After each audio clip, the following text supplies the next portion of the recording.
Hello friends, இன்னைக்கு வந்து காரப்பொடி மீன் வந்து எப்படி டேஸ்டியாக ஸ்பைசியாக கோல்டு காஃபி பிரஸ்ட் ஃபீடிங் மதர்ஸ்க்குலாம் சர்வ் பண்ணுற மாதிரி எப்படி வைக்கிறது அந்த மெத்தட் வந்து நான் சொல்கிறேன். ஸோ இது வந்து ரொம்ப சிம்பிள், ரொம்ப டேஸ்டியாகவும் இருக்கும். ஸோ காரப்பொடி மீன் வந்து ரொம்ப ஹெல்த் பெனிஃபிட்ஸ் இருக்க மீனும் கூட. ஸோ இந்த மீன் எப்படி குக் பண்ணுறது, இந்த குழம்பு எப்படி வைக்கிறதுன்னு வாங்க வீடியோ போய் பார்க்கலாம்.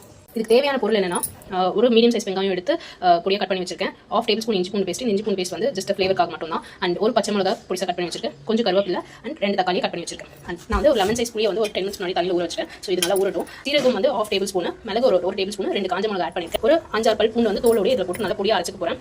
வாங்க எப்படி பண்ணுறதுன்னு பார்ப்போம். ஓரளவுக்கு வந்து நான் கொஞ்சம் பொடியாக அரைச்சி வச்சுட்டேன். ஸோ இப்போ வந்து நான் புளி தண்ணியோட எக்ஸ்ட்ராக்ட் எடுத்துக்கிட்டேன். நான் வந்து 2 பேருக்கு தான் சமைக்க போகிறேன். ஸோ அதனால நான் ஒரு 2 கிளாஸ் தண்ணிக்கு நான் எடுத்து வச்சிருக்கேன். ஸோ இதில் வந்து நம்ம என்ன ஆட் பண்ண போகிறோம்னா, 1 டேபிள் ஸ்பூன் கார மிளகா தூள், 1 டேபிள் ஸ்பூன் மல்லித்தூள், 1/2 டேபிள் ஸ்பூன் மஞ்சள் தூள், 1 டேபிள் ஸ்பூன் கல்லுப்பு வந்து நான் லாஸ்ட் டேஸ்ட் பார்த்துட்டு ஆட் பண்ணிப்பேன். அதனால இப்போ கொஞ்சம் ஆட் பண்ணுறேன். ஸோ இது எல்லாத்தையும் இதில் ஆட் பண்ணிடலாம். ஸோ இது கூட 1 டேபிள் ஸ்பூன் வந்து குழம்பு மிளகா தூள் ஆட் பண்ணுறேன். ஸோ அதை நல்லா கைவிட்டு மிக்ஸ் பண்ணிக்கலாம். இந்த மெத்தட் வந்து நம்ம எதுக்கு ஃபாலோ பண்ணுறோம்னா, காரப்பொடி வந்து யூஸ்வலாகவே நான் சொன்ன மாதிரி குழந்தை பெற்றவங்களுக்கு தான் கொடுப்பாங்க. லைக் பிரஸ்ட் ஃபீடிங் மாம்ஸ்க்கு தான் கொடுப்பாங்க. ஏன்னா வந்து காரப்பொடி சாப்பிட்டா பிரஸ்ட் ஃபீடிங் மாம்ஸ்க்கு கோல்ட் ஆகாது அண்ட் மில்க் செக்ரிகேஷன் வந்து நிறைய இருக்கும்னு சொல்லுவாங்க. ஸோ அதனால தான் வந்து நான் இது வந்து பூண்டு ஆட் பண்ணியிருக்கேன். பூண்டு உங்களுக்கு முடிஞ்ச அளவுக்கு எவ்வளோ ஆட் பண்ண முடியுமோ அவ்வளோ ஆட் பண்ணிக்கோங்க. பூண்டு, சீரகம், மிளகு இது வந்து எல்லாமே வந்து மில்க் செக்ரிகேஷனுக்கு ஹெல்ப் பண்ணும். அதனால பூண்டு வந்து நம்ம மோஸ்ட்டாக பூண்டு அப்படியே கன்சியூம் பண்ணுறது கொஞ்சம் வந்து சாப்பிட மாட்டாங்க. ஸோ அதனால நல்லா பேஸ்ட்டாக அரைச்சிட்டு இதை குழம்புல போட்டு தாளிக்க போகிறேன். 2 டேபிள் ஸ்பூன் சன்ஃப்ளவர் ஆயில் எடுத்துக்கேன். உங்களுக்கு வேணும்னா நீங்கள் கடலை யூஸ் பண்ணிக்கலாம், நல்ல யூஸ் பண்ணிக்கலாம். எல்லாமே நல்ல ஃப்ளேவர் தான் கொடுக்கும். ஏன்னா நல்லா சூடாகிடுச்சு. இதில் 1 டேபிள் ஸ்பூன் கடுகு.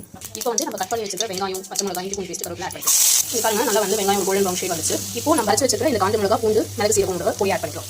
இது ஒரு 5 மினிட்ஸ் நல்லா லோ ஃப்ளேமில் வச்சு வதக்குங்க. எனக்கு இடியும். இது வந்து நான் ஆல்ரெடி சொன்ன மாதிரி இந்த பூண்டு, இந்த காஞ்ச மிளகா இதெல்லாம் வந்து நம்ம காரப்பொடி மீன் குழம்பு வைக்கிறதுனால இதை ஆட் பண்ணிக்கும். ஸோ இந்த மிளகு சீரகம் ஆட் பண்ணி நம்ம காரப்பொடி மீன் செஞ்சோம்னா ரொம்ப டேஸ்ட்டாகவும் இருக்கும், ரொம்ப ஹெல்த்தியாகவும் இருக்கும். Gold like not only breast feed mothers, gold calf இவங்களும் வந்து இந்த மாதிரி மெத்தடில் செஞ்சு சாப்பிட்டீங்கன்னா உங்களுக்கு கோல்டு காஃப் வந்து கொஞ்சம் ரிலீவ் ஆகும். ஸோ இந்த மெத்தட் நீங்கள் ட்ரை பண்ணி பாருங்க. நான் தக்காளி ஆட் பண்ணுறேன். தக்காளி வதங்கிறதுக்காக நான் 1 டேபிள் ஸ்பூன் கல்லுப்பு ஆட் பண்ணிக்கிறேன்.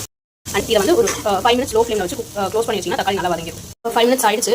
பாருங்க தக்காளி நல்லா வதங்கிடுச்சு. அடி பிடிச்சிட்டு நம்ம லோ ஃப்ளேமில் குக் பண்ணாலே வந்து இந்த மிளகு, சீரகம், பூண்டு, இஞ்சி பூண்டு பேஸ்ட் இதெல்லாம் ஆட் பண்ணிட்டனால அடி பிடிக்கும். நல்லா வந்து இடி வேணும். பாருங்க மிளகா தூள், மஞ்சள் தூள், அப்புறம் மல்லித்தூள் எக்ஸ்ட்ரா ஆட் பண்ணி இந்த பவுடர் ஆட் பண்ணி வச்சுக்க புளி தண்ணி எக்ஸ்ட்ரா ஆட் பண்ணிடுறேன். குழம்பு வந்து நீங்கள் தனியாக வச்சு சூப் மாதிரி குடிச்சாலும் நல்லா இருக்கும். லைக் ஃபிஷ் எல்லாம் போட்டதுக்கு அப்புறமா. ஏன்னா வந்து ஆல்ரெடி சொன்ன மாதிரி இது வந்து கோல்டாக இருக்கவங்களுக்கு கொஞ்சம் நல்ல ரிலீஃப் கொடுக்கும். அண்ட் பிரஸ்ட் ஃபீடிங் மாம்ஸும் வந்து சூப் மாதிரி எடுத்தாலும் ரொம்ப நல்லது.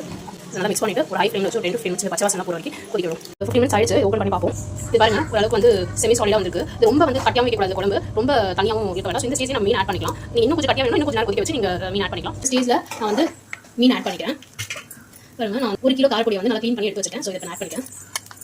மீன் ஆட் பண்ணியாச்சு. ஸோ இது வந்து ரொம்ப ஜென்டலாக ஸ்லோவாக வந்து மிக்ஸ் பண்ணிட்டு போங்க. இதெல்லாம் வந்து உடஞ்சி மீன் ரொம்ப பொடிசாகவும் காரம். மீடியம் ஃப்ளேமில் வச்சு ஒரு 5 மினிட்ஸ் மூடி போட்டு பண்ணிக்கிறேன். இங்கே பாருங்க லைட்டாக கொதி வர ஆரம்பிச்சிச்சு. இங்கெல்லாம் பார்த்தீங்கன்னா கொதி வர ஆரம்பிச்சிச்சு. ஸோ இப்போ வந்து நான் வந்து இதே லோவர் ஃப்ளேமில் வச்சு இதை வந்து ஒரு 10 to 15 மினிட்ஸ் வந்து நான் குக் பண்ண போகிறேன். ஏன்னா வந்து அப்போ தான் அந்த மீனோட ஸ்மெல் வந்து நல்லா குழம்புல இறங்கி அந்த ஃப்ளேவர்லாம் நல்லா வரும். ஸோ இது ஒரு 10 to 15 மினிட்ஸ் அப்படியே லோ ஃப்ளேமில் நல்லா லீட் ஓப்பன் பண்ணி குக் பண்ணிக்கோங்க. ஸ்டேஜில் நீங்கள் சால்ட்டும் செக் பண்ணிக்கலாம். பாருங்க ஒரு 10 மினிட்ஸ் ஆயிடுச்சு. ஸோ இந்த ஸ்டேஜில் மீன் நல்லா குக் ஆகிருக்கும். ரொம்ப ஜென்டலாக எடுத்து மீன் நல்லா குக் ஆயிடுச்சு. ஸோ இதுதான் மெத்தட். இந்த குழம்பு வந்து ஸ்பெசிஃபிக்காக கொஞ்சம் ஸ்பைஸியாக வச்சிங்கன்னா நான் சொன்ன மாதிரி கோல்டு காஃபி இதெல்லாம் சூப்பராக இருக்கும். ஸோ குழம்பு வந்து கரெக்டான கன்சிஸ்டன்சி வந்துச்சு. மீன் நல்லா குக் ஆயிடுச்சு. இந்த ஸ்டேஜில் ஆஃப் பண்ணி சர்வ் பண்ணிக்கலாம். இந்த வீடியோ பிடிச்சிருந்தா